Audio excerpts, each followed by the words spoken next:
Nous avons souhaité à ce que, comme tous en état de droit, lorsqu'il n'y a pas, il y a quelque chose qui ne va pas, il faudrait que l'État attelle les mélango. Ça ne va pas, il faudrait que l'État attelle les mélango. Et ça, non. État de droit, c'est que Moutoumoko a influencé l'État par rapport à Moussala, l'État est singeli à Sala. Parce que ce que Zalaki n'a pas Moussous, ou Zalaki a Kobombama, Ndeko Kamera, Kokondima Kokufate. Ndeko kamera kwa kondima kuvanda tile lokunate soki likamumusu ezalaki si akoka ikobimsango siko akobimsango soki esili.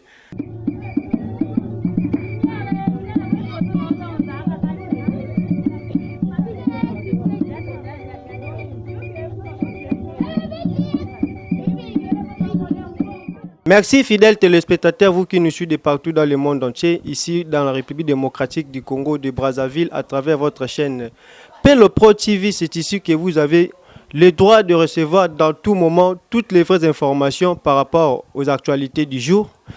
Ezape sengape ponanga ningi na moni bino susu mokolo alelo. Nasi ke boza ebele bo mesana ko pesa biso confiance na fidélité à travers chaîne abino moko Pelo Pro TV pa wapi bozwaka ba vraies informations à tout moment. Ndenge bosenga biso kaka tosela bino musala biso pe wana tozaka rapona osela bino musala ne tolobaki tokolemba te pona kobeta sete tango makambo eza kotambola te na mboka tokozala na pona koloba pe tokosala effort na oyo bino boza kosenga tout moment ba pesaka bino ba vraies informations ba éclaircissement ya bien ya solo pe na kacha chaîne abino kaka c'est moko Pelo Pro TV bolemba te boko s'abonner pe botindela biso ba suggestion na bino ekoza vraiment malamu mingi kasi na yebi ke mokolo lelo bozaki ebele bokomela ki biso to meka kosela bino analyse pe na bato o baza dans le domaine na kati ya makambo eza koleka na kati ya mboka ndenge na loba kaka ya koloba ezali mo ebele kasi na kolemba te po na kosela bino ka musala na koki ko présenter bino invité na biso lelo na yende toko beta mo ba sete mingi pe to kolobela vraiment mingi na o etali makambo ya mboka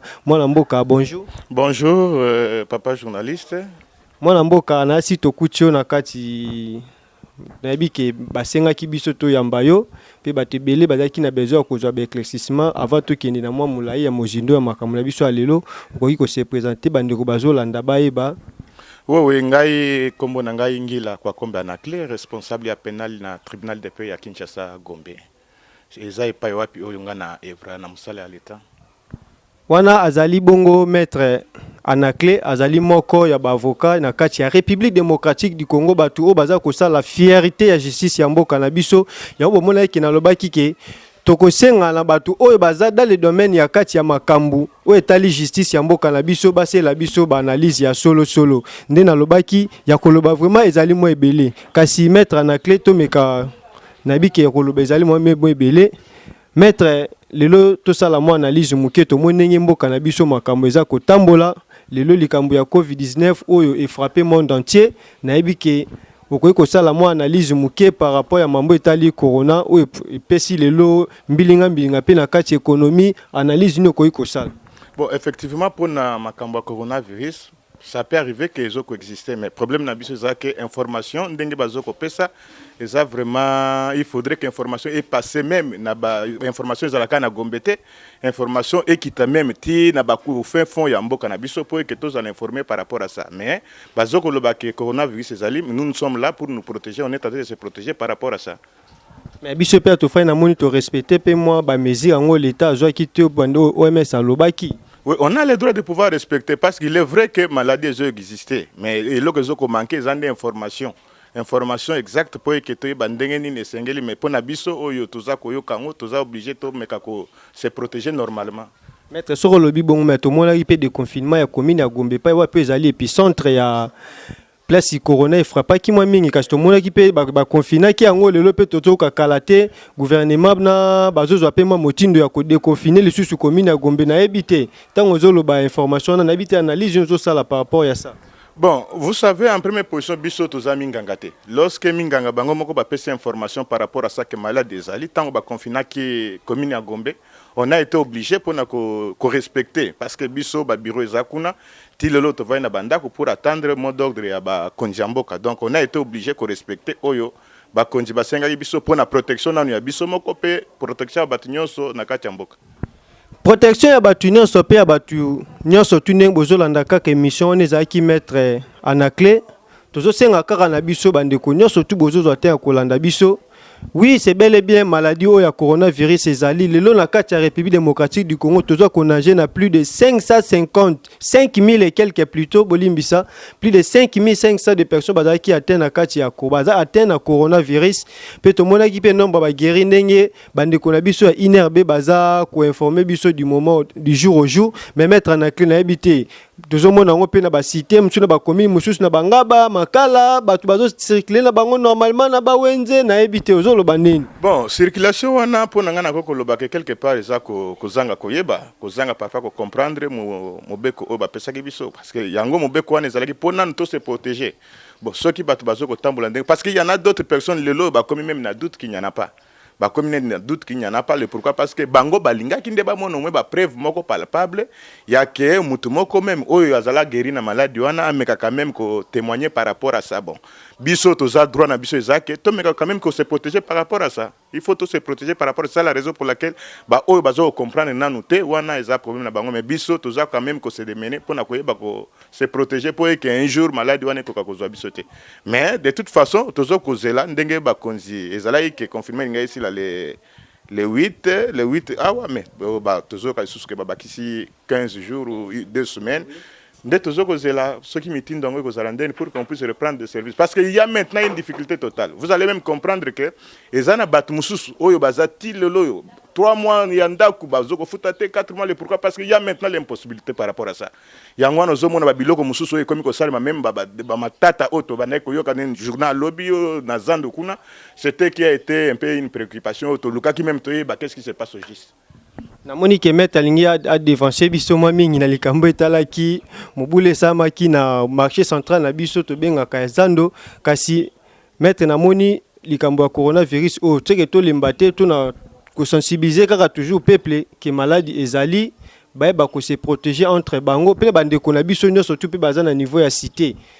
Moi, il y a mon coup, c'est vraiment quoi le bango par rapport à ça. Bon, conseil Togo Kopé Cézanine, effectivement malade des ali. Effectivement malade des ali, malheureusement, et belé ba comme au moins un peu de doute. Pourquoi? Parce que bazo comme on a vraiment dingue babanda comme on a ba mikili mususute. Ya que non, bomoni parfois ba présenter bino non voilà ba ka o eza ba ka malade ou baza malade ba o baza guéri.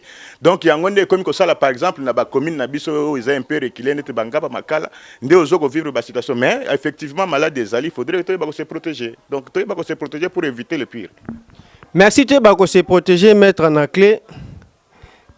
Lobby tozaki na marché central kuna na kati ya Zando tomonaki gouverneur tant tozaki na déconfinement ya commune ya Gombe basalaki totambolaki pe na gouverneur na kati ya marché na biso totambolaki pe na kati ya Gombe tolakisa pe na batu ndenge makambo eza ko salama gouverneur azwaki ba disposition ke non babuka marché central wana ba pousse yango ba déménager ki ba site oyo ba kokocha ba marché wana pona ba mama ne bande ko na biso mususu batekaka na zandu mais lobi tolandaki biso mo tozaki sur place mo boule ezalaki makasi na ebité motindo au gouverneur azwaki wana ya kosala déplacement wana na ndenge lelo mambo esalame lekaki lobi na ndenge ya justice ya mboka na biso bokoyi ko analyser yango ndenge nini selon analyse oyo ko sala par rapport mambo no soteza kolekana o etali bongo marché central na choisa ndeko journaliste esengeli parfois to sala ba part des choses un Libanais il paraîtrait qu'il y avait un contrat na ba gouvernement ou les cas donc on ne juge pas le gouvernement on ne juge pas les chefs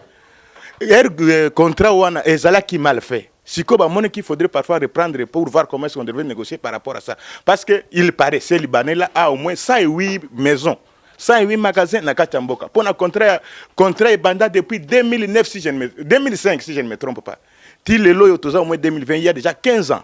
Oh, il y a qui a bandé même pas qu'on fout à bimpo, mais air gouverneur a écouté que non, il faudrait pas recommencer yango. Est-ce que ça dépend pas? Est-ce que Moutounini o a Kokolonga na Congo pour na quelque chose la biloko bazo sala kuna na Liban?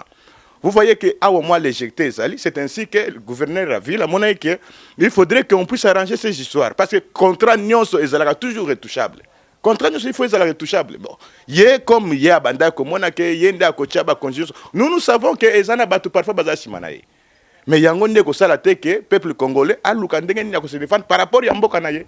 Donc côté kuna vraiment gouverneur Gentili a continué au Yazanango Kosala. Mais ce qui a été mal, ce qu'ils avaient que Babanda Kobuka, Babilo, Badepo, pour population, ils ont battu Babomba Babilo qu'on a bango na dépôt. Ça aurait été mieux ya ke ba meka ko avertir déjà batu que non jour boye to ko passer pour na ko sala boye comme ça et permettre bango kuluka babibi ko bimisa babilo ko na bango.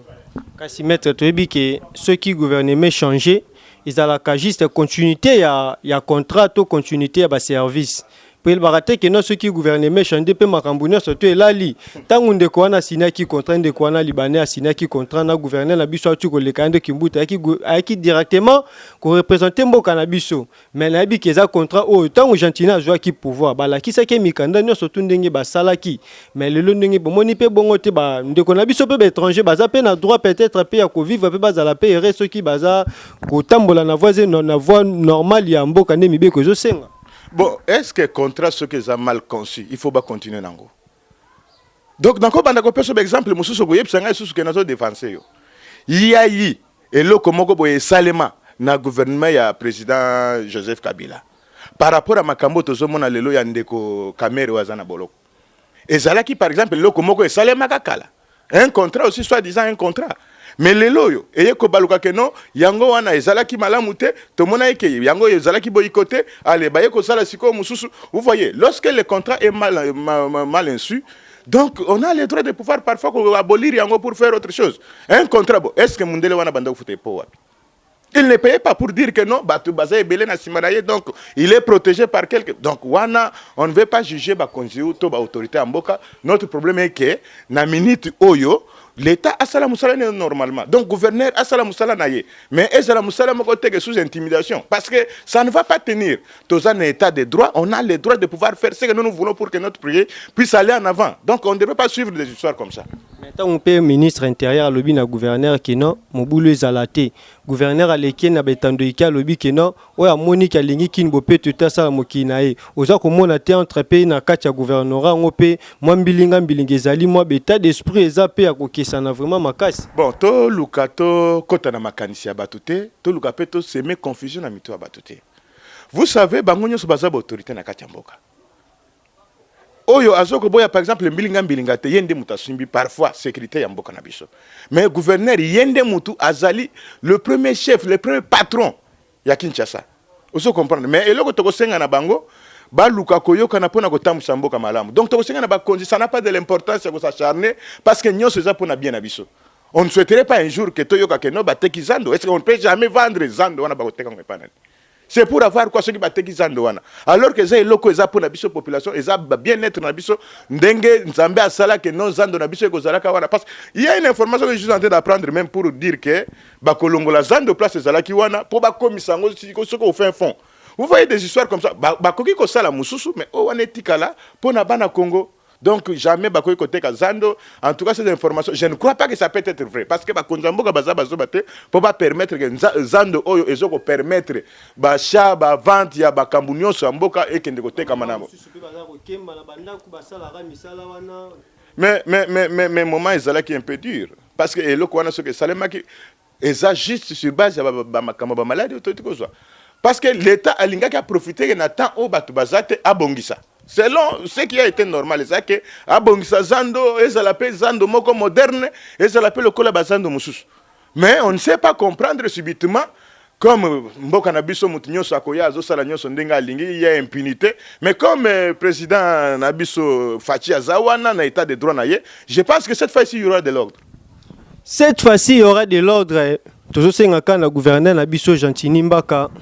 Tomeka pena nukotalaka bien si ba décision mususu ezaka pe bien tant on peut toujours nga tout ça le loko pour intérêt ya biso no surtout pe koza malamu parce que tant ba mama baza kolela bandeko tu baza kolela to buka ki ba dépôt biloko na bango ba misusu bazwa ki pe tenter pendant mamba confinement oyo ya ko koma peut-être na ba gombe wana lisusu ko récupérer ba biloko na bango bo moni ki sala ki pe mo malamu mingi te pe toujours senga na ba imboka tant toujours sala eloko oyo to gouverneur to gouvernement na biso baza ko jwa ba décision pour intérêt ya biso no surtout et sengé na biso to zala na pona ko accompagner bango kasi to zate pona ko tchaka bakale ko zape malamu mingi te to senga le gouverneur na biso ameka ko tala likambo oyo à tout moment ba masasi na gombe quelque part pe zo mona te bande ko musu pe ba investisseur musu ba ko yoka pe bongo ba ko ya pe lisusu te na kacha mboka na biso ya maître mais ba masasi na gombe et si to mesa na ngote.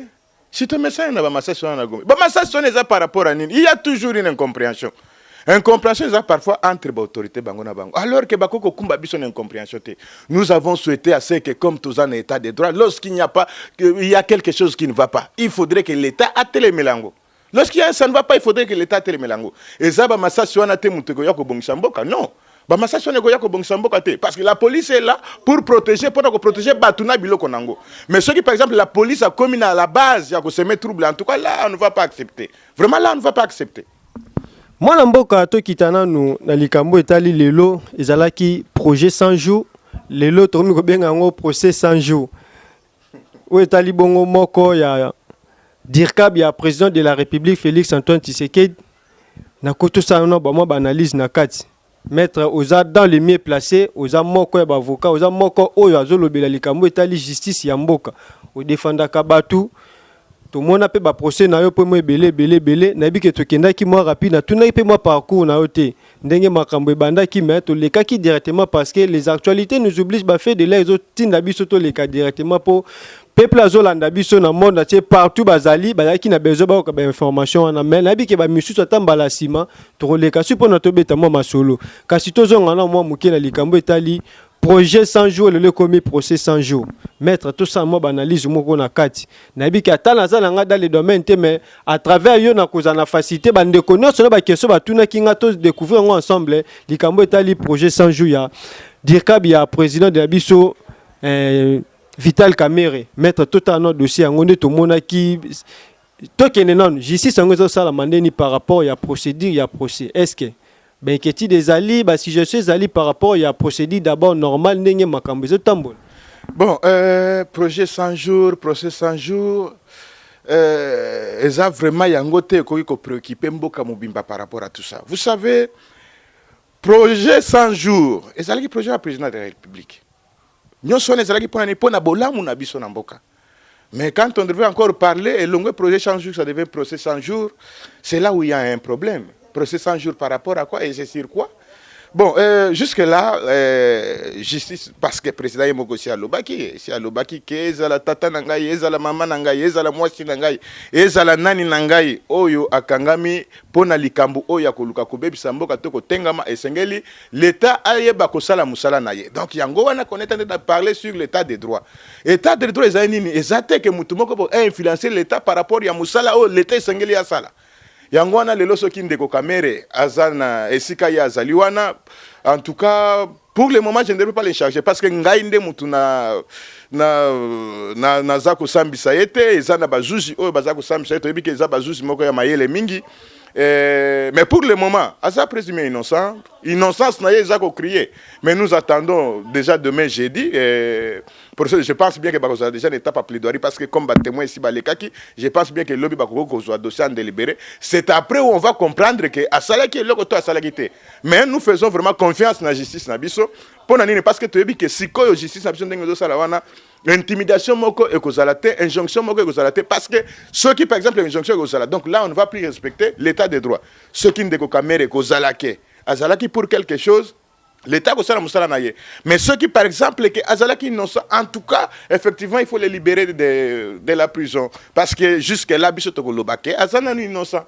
donc moyen ko culpabiliser exact parce que nanuti sikoyo l'État a lobi liloba sukate donc c'est que mettre confirmer procédure ya procès ezako kende normalement non en tout cas procédure ezako kende vraiment kitoko vraiment tozoko landaka ngona ba itando ike tozoko mona même ba question ndenga zoko répondre mais mutu na mutazana opinion na ye net ngape na ndenge nanga nazana opinion nanga par rapport ya procès ndenge bandaki tisuka yo pe ko kuzala pe na opinion na yo mais tozela l'État sala musala na ye donc toyebi bien bandeko yo bazana dossier wana vraiment baza bazuzi o toyebi malamu basala ka musala na bango malamu mais bakosala penda musala lo longe sengeli soki muto akwei na mbeba bakokwaye mais maître na kati wana ndenge tolandaki procès ndenge bandaki intervention ba témoin lekaki to moninga lobby toyebi ki na étape justice ndenge ezokendele ndenge zalaka ozo sa mo analyse te na yebi to so mona te ndenge procès ngo ekomi moi purement politique parce que une fois pende ko caméra lobaka yango ba vérité mususu na ko loba ngo na betando ikete mais tant na ko samba dans les coulisses na ko bimisa ba vérité mususu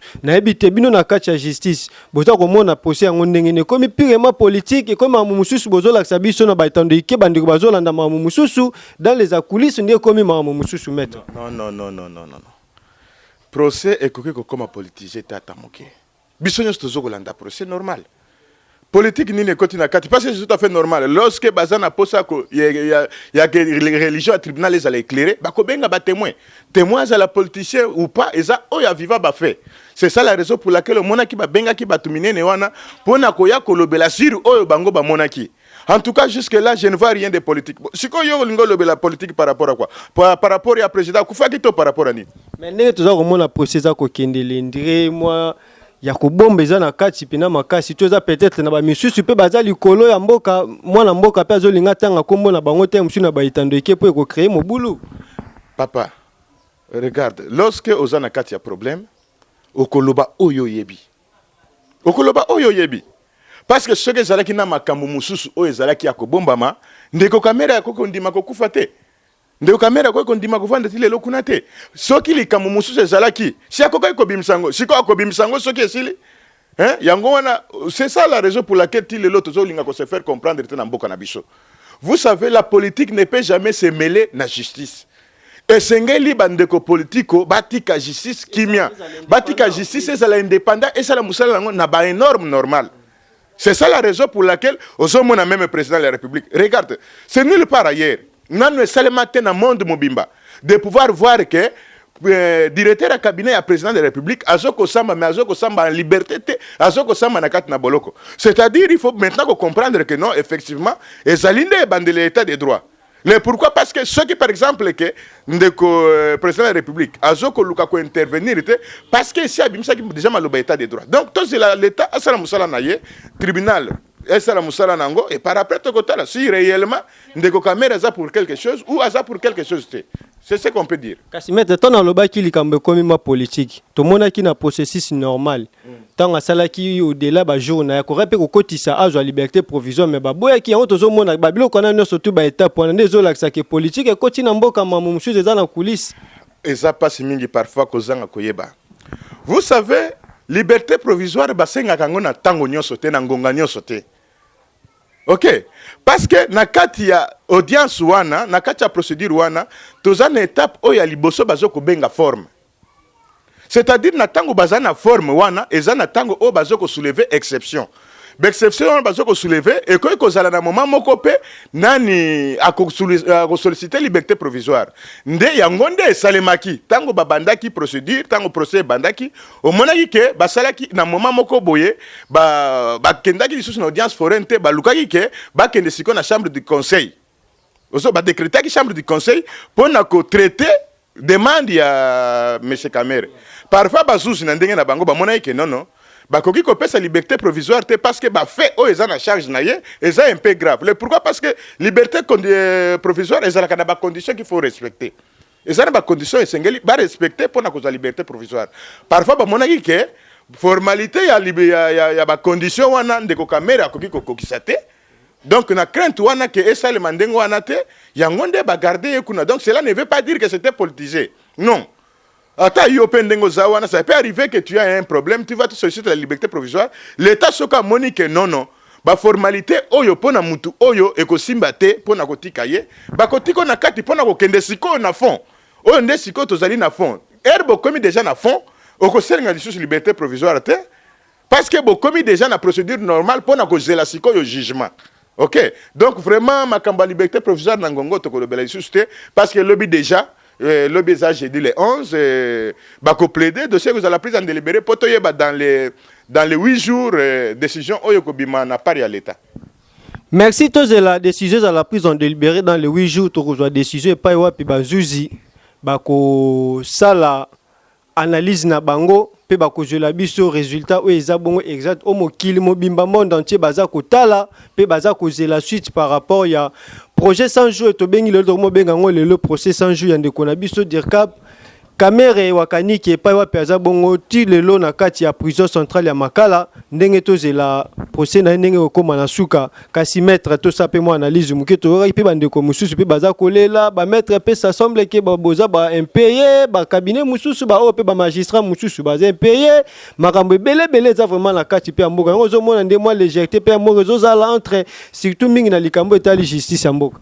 Na likambo etali justice mboka quand on devait parler que batu bazokolela batu ba regarde ngana ko kende mingi na domaine oyo ezali libéral te koloba par exemple sur ba avocat que ba avocat bazokolela là ce n'est pas notre préoccupation qu'on parle d'abord na kati ya justice le pourquoi parce que domaine ya avocat ndenga zawana aza payé par client na ye.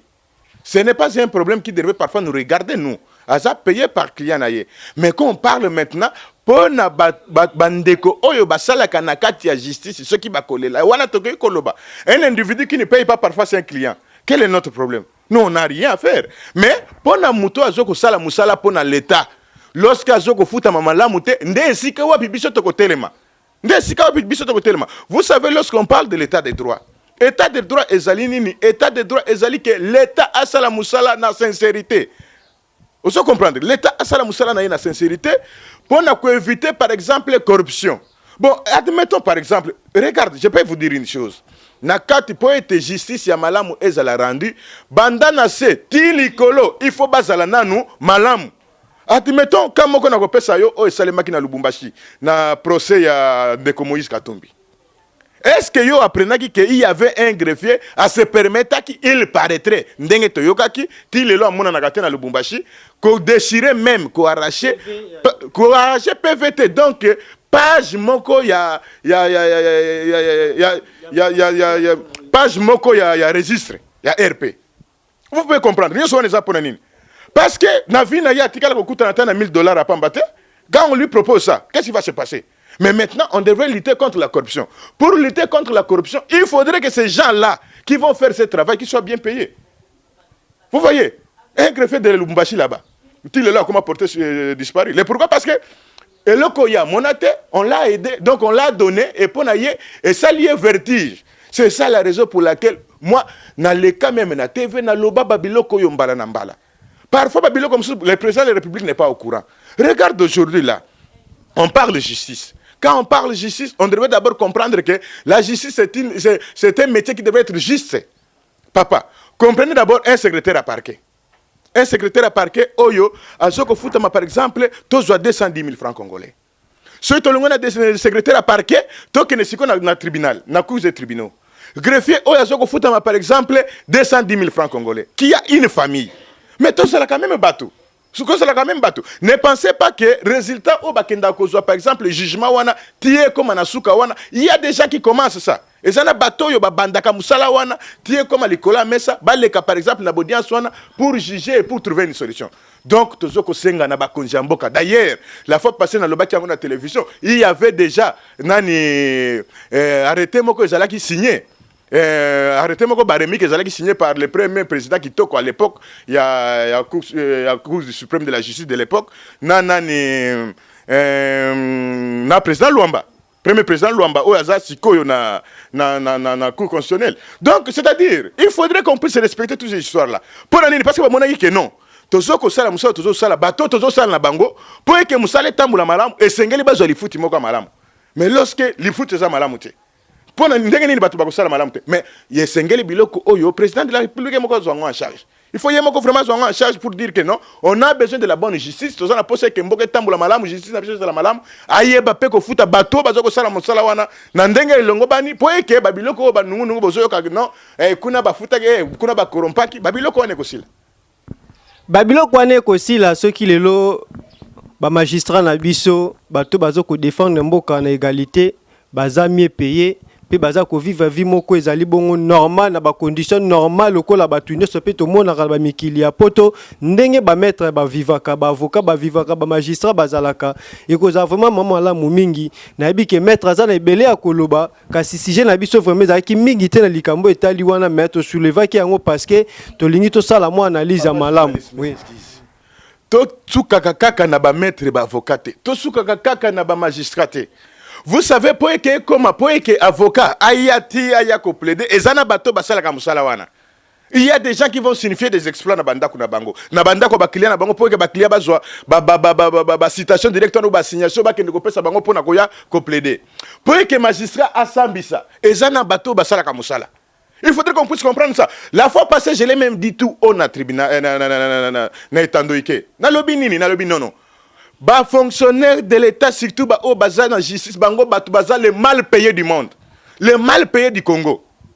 Vous pouvez d'abord comprendre que, bon, qu'on ne parle même pas d'un huissier, parce que Kouné Salaka, Banda directeur, secrétaire général directeur, Bandiko Kita divisionnaire, chef de bureau, attaché de premier, attaché de deux, tout ça. Mais ceux qui n'attendent pas, par exemple, Til Lo Oyo, Nakati justice, et ça n'a pas 60 000 francs congolais.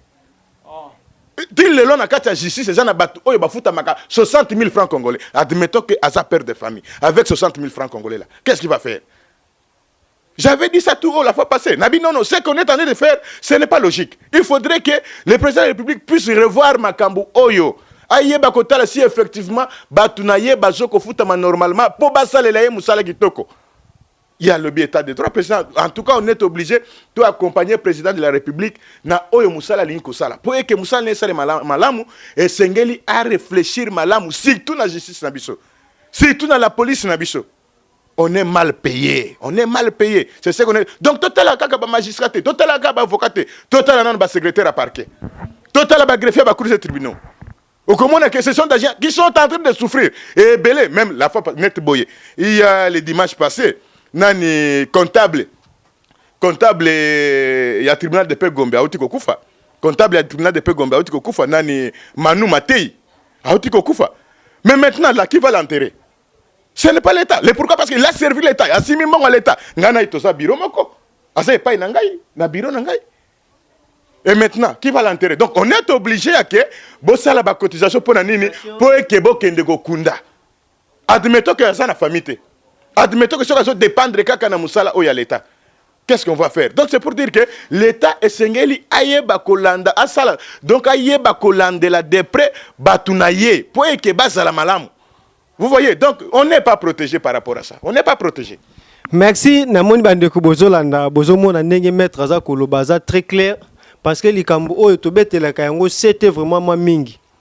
Tout ce monde a ndenge mboka na biso eza kotambola baza ko sala ba service baza ko rendre un beau service na kati ya mboka oyo lelo pe baza négligé lelo pe ba misusu solution na bango pe za la kate tolandaka yango même na bandeko na biso pe to mona pe misusu ba défendre pe mboka na niveau ya bale lelo to mona pe na place basuka et belé pe basala pe fierté ya mboka na mambe benenge maître za ko loba na likambo etali justice to mo pe ndenge baza ko kendele.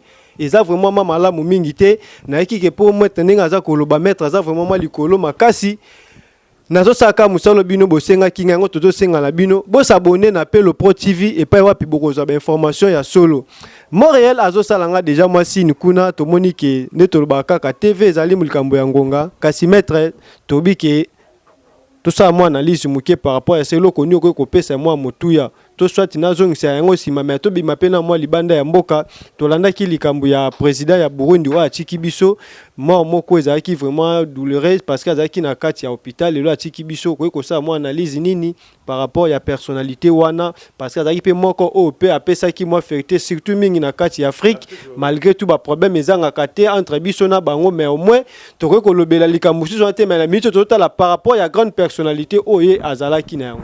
Bon, ceux qui tokobima un peu libanda, tokobima libanda ndenge parce que toza libanda te. Tokobima libanda te lorsque biso moko nanu awa pe tozo kufa ba moko subit lokola wana.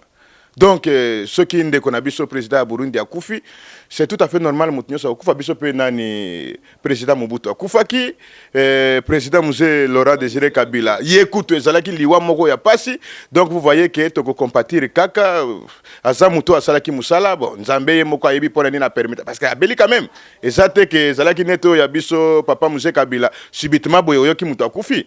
Donc comme akufi que son âme repose en paix. Nous on n'a pas à sortir là-bas. Problème na biso ezake liwa oyo biso toza ko kufa na Congo na kata Kinshasa précisément liwa ya banzala liwa ya pasi ya makamunyo so wana et ça l'a résolu. Donc vous pensez est-ce que nous vivons? On ne vit pas bien. Tout ce qu'on vit vraiment malamu te. Ce qu'on moni même bango moko ba se déconfiner bango moko parce que nous allons leki. Mais quand on la nzela mais quand on ce qu'on mona su mutazo ko tcha nani kashine. Donc au comment que ça devient très très difficile. Et pourquoi? Parce que mutunyo ça est obligé abimana yake ndeko sala moi et loko po etazo moi mosolo. Donc total liwana biso tozo kufa na Congo. Total liwana biso tozo kufa la Congo maître to beta pe na moi ngambo pe États-Unis to mona ki George Floyd wazali moko ba noir américain moi raciste likambo etali mboka na chope na États-Unis likambo wana pe na moni ezosa kosala pe mwa mbilinga pe na mona ti toko risque lobi pe tozwa pe susu guerre mondiale mosusu. Bon, en tout cas na eloko wana tokoki kosepela yango te. Omoni biso ba noir bisika mosusu bakoma kozwa biso lokola babolole biloko pamba. Alors que kaka bango moko po bazala malamu esengeli mutu. Regardez, vous savez d'abord que nous sommes forts. Biso ba noir, biso ba indo, tozali nanu batu makasi. Na ndenge nini parce que misala oyo biso tosalaka bipai na bango kuna ndenge toyokaka eza oyo bango bakokaka kosala te. Mais ko arriver que kozwa biso ko maltraiter biso na lolenge wana vraiment eloko wana toko ko sepela lango te. Toko ko sepela lango ata mukete mais tellement que c'est salemaki toko sala lisusu nini. Donc parce que comme toyokaki pe que justice na bango eza ko sala musala nango en tout cas toko yoka pe na matoi nini ko salema po eke mbala na sima biloko wana se répéter parce que biso pe tozana bango biso pe tozana bango partout en Afrique américain bazali mindele nyonso bazali mais on ne le fait pas pourquoi mais bango kutu awa au contraire pas la biso bazoko maltraiter biso lisusu. Bon, en tout cas par rapport à ça justice na bango kuna sala musala nango mais ezaka passe mingi na ndeko wana ba famille na ye vraiment to mone loko toko kolobate parce que nzambe ye moko ayebile pourquoi. Merci nzambe moko ayebile pourquoi toko moke na biso na suka na bi ke mettre to lobi pe moi ebele. Pe bandeko baza kosenga na lisusu eza pe mbala liboso te to muyamba pe lisusu na mo bastige mususu pe oloba pe mwa ebele na sito kosela ngo ba analyse de fond après ate émission ou ate na émission mususu ekoya na likambo etali vraiment mingi rendement to salaire o bandeko na biso bazwaka na kati ya justice to senga na ministre de la justice pe na président de la république babeta moi c'était o na likambo ekozala mwa malamu tolingi te état de droit ezala slogan te kasi ezala eloko o ekotika la lokola leson na bandeko nyonso tu pe na domaine nyonso tu ya mboka po na mboka na biso esa nini ekende liboso mettre na moto komi na biso na suka émission na biso alelo na bike moi message asuko ko pesa na bandeko pe na mwa mbote bandeko musu pe baza kolanda yo na famille pe na libanda ya mboka. Vraiment message asuka pour nanga ezake to se respecter mutuellement surtout na problème ya o etali boko no tozana ngona mboka to yeba ko se protéger. Le pourquoi parce que to yebite il y en a d'autres parfois moi ba doute wana banini mais to yeba ko se protéger minganga na biso ba lobi ke malade ezali to se protéger normalement timo ko de confinement e ko salema pe nazoko senga na bandeko na biso ya justice ba juge na biso ba sala musala na bango malamu pe tozoko vraiment mingi pe na pesi mbote na muninga na ngai Francis Kalombo place azali parce qu'à tout moment tozoko benga na déconfinement oyo toyeba nini tokoyeba kosala pe mingi passe ezali pona ndeko oyo nazalaki na ye na bureau Manu Matei oyo auti kotika biso yende aza comptable na tribunal de paix Gombe vraiment que son âme repose en paix tozoko compatir toujours nazoko pesa isusu mbote na muninga na nga nani Daniel Lukamba pe na titulaire na biso ya tribunal de paix Gombe Tawaba vraiment na ba famille nyonso ya biso donc vraiment ya minga kolobezate mais tozoko senga mingi na l'état na biso ayeba ko prendre en charge surtout ba fonctionnaire na ye o ya justice ils sont en train de souffrir ba secrétaire à parquet ba greffier bazoko souffrir ba salaire wana eza yangote. Vous pouvez d'abord comprendre que ezana mutu mususu prime vous pouvez regarder on est des humains bon babiloko mususu ezoko pesa na pasi na mutema soko landi yango okoya komona ke mutu akoya kokufa sans que babomaye donc nzambe apambola ba konjamboka baye bakotala ba respecter nani are baremik oyo président Luamba basala kina président kitoko pona likambo etali baja fonctionnaire à l'état oyo ya justice baye bakopesa bango lifuti na bango wana lomeya na bango wana arrêter wana esi bayamba ngo partout ezala ki probablement que il faut ba exécuter en avril et yego koma va profiter pour le confinement. Il n'y a pas de problème. Tu peux observer les choses dans le mois de juillet, ce que le Salemete, en tout cas, tu continues toujours que tu as marqué les wana, ti l'état que la solution vraiment à Luka Kosunga bande konabiso ya parquet, ba secrétaire à parquet, ba zoko mona passe, ba greffier à tribunal, ba zoko nyokwama. Ba Luka ndenge nini ya kobongisa lifuti pour que justice na biso ekende liboso musala malamu et salema.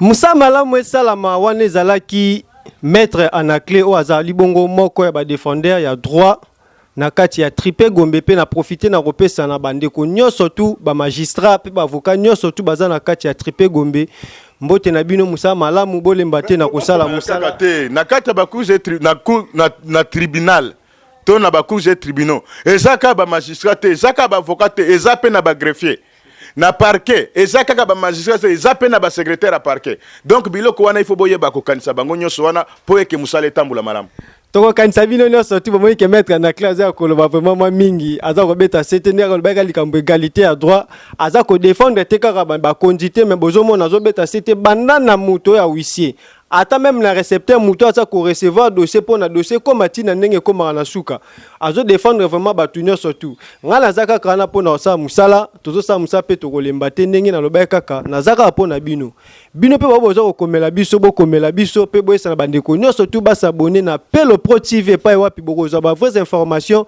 à tout moment pe na tango nyonso tu bolingi il suffit ka bobenga biso soki pe akubakisa ezali par rapport à ndenge tozo sela bino musala toza ba tutebi ke toza mo ba biloko musu ezali ko kwate kasi bobenga biso pe bokomela biso to saka musala bozala jamais dessus na pesi merci mingi na Pelo Pro TV o azali ko Montréal réalisateur émission lelo na si musala zo sa makitoko pe na bandeko nyonso tu bolanda biso na monde entier na bosanité papa Kif Sangana za kuna na Allemagne mon frère Chris Tipanga kuna na Amérique na peso pe mbote na yo pona nite na famille Bunyama Mobimba na pesi bino mbote na bino toza moko ya libota bandeko nyonso tu bolemba te pona kobenga biso mon frère Shagi Sanganaza Jino Sanganaza wezale mission na bino bo s'abonner na si bokozwa ba information ya bien mettre na si to komona tambala sima ezaki sengo vraiment to yamba o mettre merci mingi vraiment ngande na ko remercier pona musala kitoko zo sala bozo ko sala na kati ya na chaîne na bino vraiment eza malamu mingi bo continuer boye po eke bandeko